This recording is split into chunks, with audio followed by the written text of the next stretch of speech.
आपण पाहत आहात प्रारब्ध युग। पालघर जिल्ह्यात मुसळधार पावसाचा तडाखा कायम असतानाच विरार पूर्वेतील मनवेलपाडा परिसरातील सिद्धिविनायक चाळीत पूरस्थिती निर्माण झाली आहे। कमरेच्या वर पाणी साचल्याने 75 ते 80 घरांमध्ये पाणी शिरले असून नागरिकांचं मोठं आर्थिक नुकसान झालं आहे।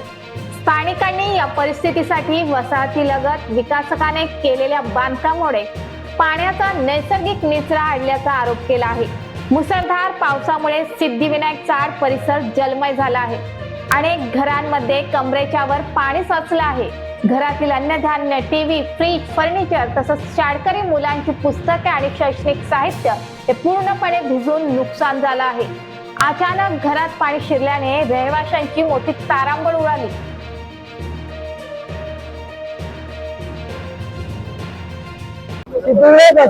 प्रेसिडेंट बोलतोय, इथली जागा अनुचित खरेदी करून लँड ओपन दाखवून सगळं पाणी आमच्या घरामध्ये घुसवलेलं आहे।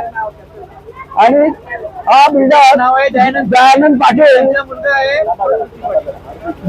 पाटील आणि त्यांचा मुलगा हार्दिक पाटील यांनी सगळं पाणी 10 एकरचं पाणी सगळं कम्प्लिटली आमच्या चाळीमध्ये घुसवलेलं आहे। त्यांचे फोटोज आम्ही कलेक्टरला देणार आहे आणि त्यानंतर कमिशनरला देणार आहे। फ्रीज, टीव्ही, कपाट, ठेके, सोफे, धान्य आणि आमचे सगळे पैसे आपले सगळे वाहून गेलेले आहेत। सर्टिफिकेट आमचे मुलांचे सर्टिफिकेट आणि शाळेचे सगळे पेपर्स वाया गेलेले आहेत। स्थानिकांच्या म्हणण्यानुसार वसाहतीच्या शेजारी सुरू असलेल्या विकास कामांमुळे पाण्याचा निचरा होण्याचा मार्ग बंद झाला।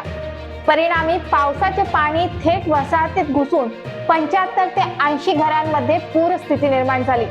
नागरिकांनी प्रशासनाने तातडीने पाहणी करून कायमस्वरूपी उपाययोजना कराव्यात अशी मागणी केली आहे। सध्या रहिवासी पाण्यातूनच घरातील सामान बाहेर काढण्याचा प्रयत्न करत आहेत। अनेक कुटुंबांसमोर अन्न, निवारा आणि दैनंदिन गरजांचा गंभीर प्रश्न निर्माण झाला आहे।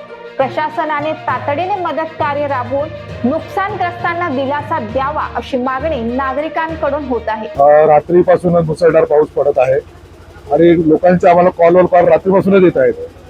आजूबाजूला ज्या बिल्डरने भरणी केल्यामुळे ही चाळ खाली गेलेली आहे, त्याच्यामुळे सतत पावसामुळे आज त्यांच्या घरामध्ये 3 ते 3.5 फूट पाणी झालेलं आहे आणि सगळ्या पुस्तकांपासून अन्नधान्यापासून त्यांचे टीव्ही, फ्रीज सगळ्याच गोष्टीचं नुकसान झालेलं आहे। या विभागामध्ये तहसीलदार, नगरपालिका, पोलिसांनी या ठिकाणी ज्या लोकांनी ते भरणी केलेली आहे त्याच्यावरती कारवाई झाली पाहिजे आणि ह्या लोकांना न्याय मिळाला पाहिजे। यांच्यासाठी आम्ही जेवणाची सोय, महापालिकेतून पंप आणलेले आहेत पाणी काढण्यासाठी आणि राहण्यासाठी सोय आम्ही केलेली आहे। विरार पूर्वेतील सिद्धिविनायक चाळीत निर्माण झालेली ही परिस्थिती शहरातील पावसाळी नियोजन आणि पाण्याच्या निचऱ्याच्या व्यवस्थेवर गंभीर प्रश्नचिन्ह उपस्थित करत आहे।